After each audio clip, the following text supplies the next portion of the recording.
খবর আসে যে TR02H1622 এই নাম্বারের একটি 6 চাকার ট্রাক গাড়ি দিয়ে গাঁজা পাচার করে আসামের দিকে। তো সেই খবর পেয়ে আমরা থানার পাশে যে নাকা আছে সেটাতে আমরা উঠতে বসে থাকি।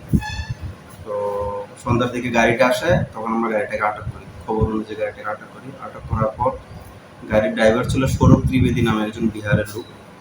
ওকে জিজ্ঞাসাবাদ করলে সে এই ব্যাপারে অস্বীকার করে। তারপর আমরা গাড়িতে তল্লাশি চালাই। তল্লাশি চালানোর পর দেখা যায় যে স্মেল আছে।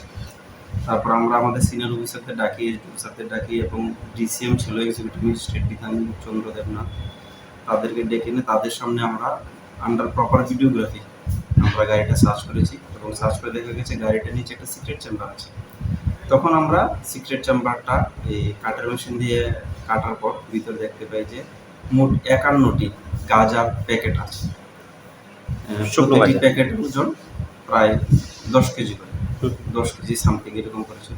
সর্বমোট 51টি প্যাকেটের মধ্যে গাঁজার ওজন দেখা যায় 515 কেজি, যার বাজার মূল্য প্রায় 25 লক্ষ টাকা।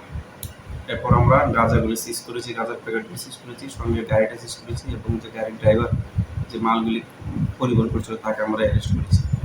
এবং এই ব্যাপারে আমরা একটা স্পেসিফিক কেস নিয়েছি। মামলার নাম্বার হলো 25/2024 কেস একটি কেস নিয়েছি। এখন আমরা তদন্ত করে দেখছি এই ঘটনার সাথে কারা কারা জড়িত আছে, মালগুলি কোথা থেকে আসছে এবং কোথায় যাবে, আমরা সবগুলি ব্যাপারেই খাতিয়ে দেখবো এবং এই ঘটনায় যারা যারা জড়িত আছে তাদেরকে আইনের আওতায় আনবো। গাড়িটা কোথা থেকে ধরা হয়েছিল? আমাদের থানার সামনে নাকাতে, কুমারঘাট থানার সামনে। আচ্ছা, মোট 515.100 কেজি, 100 গ্রাম গাঁজা।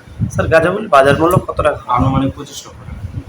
আচ্ছা, এটার পেছনে মানে মেন রহস্যটা পাইছেন দেখে মানে আমরা কিছুক্ষণের মধ্যে আসামিটাকে ফরওয়ার্ড করবো, তারপর ওকে আমরা রিমান্ডে আনবো। রিমান্ডে আমরা জিজ্ঞাসাবাদ করবো এই ঘটনার সাথে কে কে জড়িত আছে, সবকিছু আমরা পারবো। ধন্যবাদ স্যার।